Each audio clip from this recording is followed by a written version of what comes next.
Alright guys, itong ating presidente ngayon ay nagsalita na nga po tungkol sa ginagawa ng iglesia.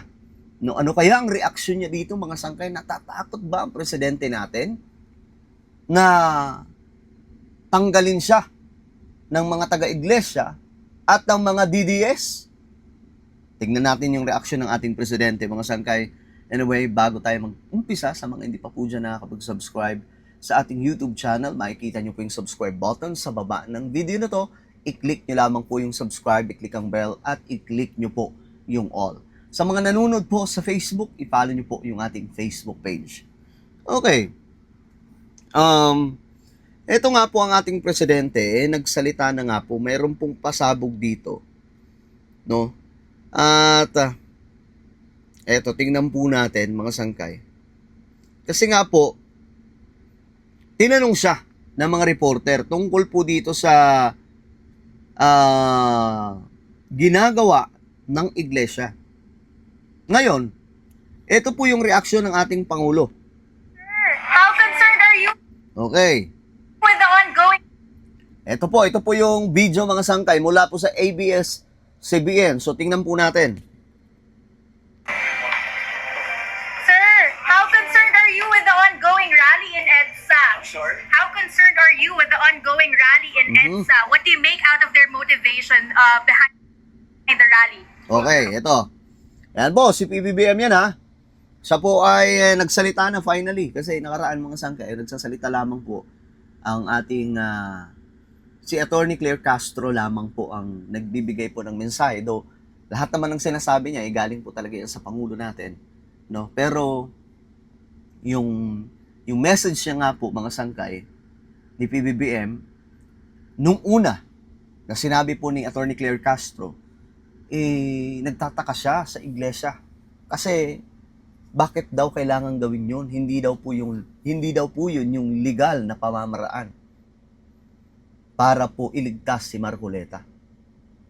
Okay, so ngayon, mga sangkay, ito ng sagot ni PBBM. Anyone can hold a rally, so they held a rally. Malakas ang loob ko kasi sa buong kasaysayan, ang iglesia, pag nag-rally, kahit napakarami, hindi sila nanggugulo. Okay, yan. Si PBBM, malakas ang loob niya na wala pong mangyayaring hindi maganda. Sa buong kasaysayan kasi daw, ang iglesia kapag nagrarally, nakikita niyang hindi sila nangugulo. Same sa reaction ni Mayor Isko Moreno.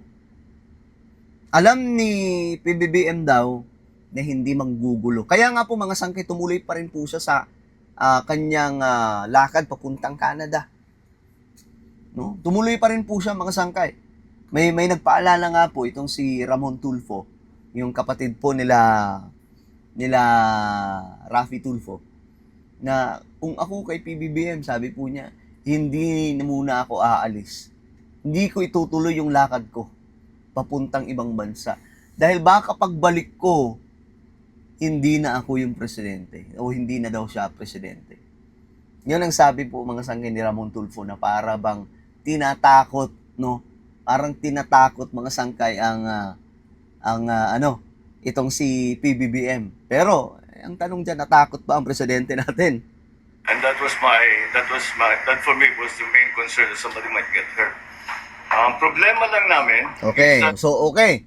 Naniniwala ang Pangulo natin na walang gagawin ang INC na hindi maganda. Eto ha, o para po sa mga kapatid po natin dyan, mga kapwa nating Pilipino na nasa side ng iglesia at mga DDS, no, na nandun sa rally.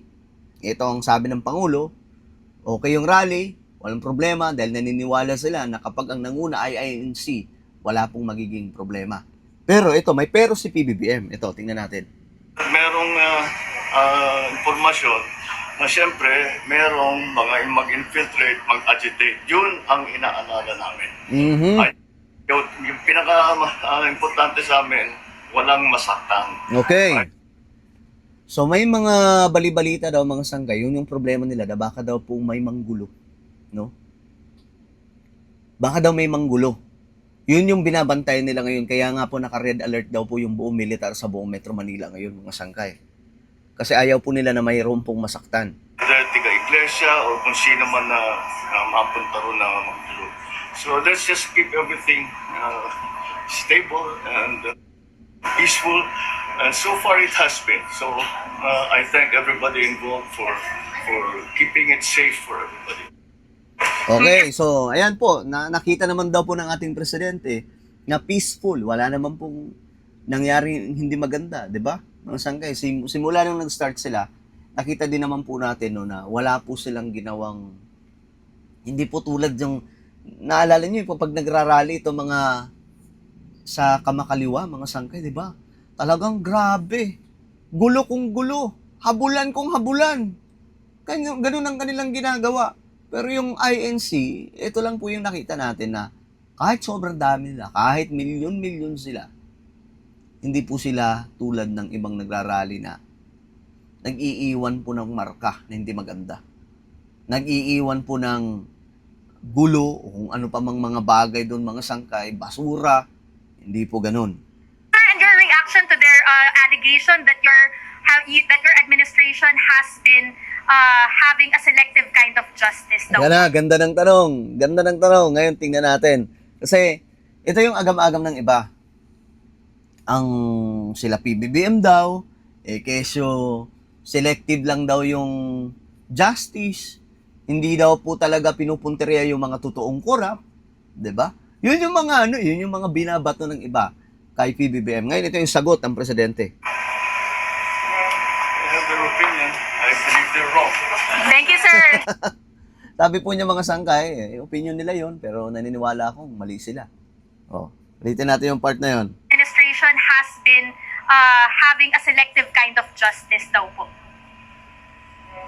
I have their opinion. I believe they're wrong. Thank you, sir. Thank you, sir. Safe travels. Okay. So, napapansin po natin dito mga sangkay, no? Ang babait ng mga media kay Pangulo, no? Parang ibang-iba po ito sa panahon po ni Ferdinand Marcos eh.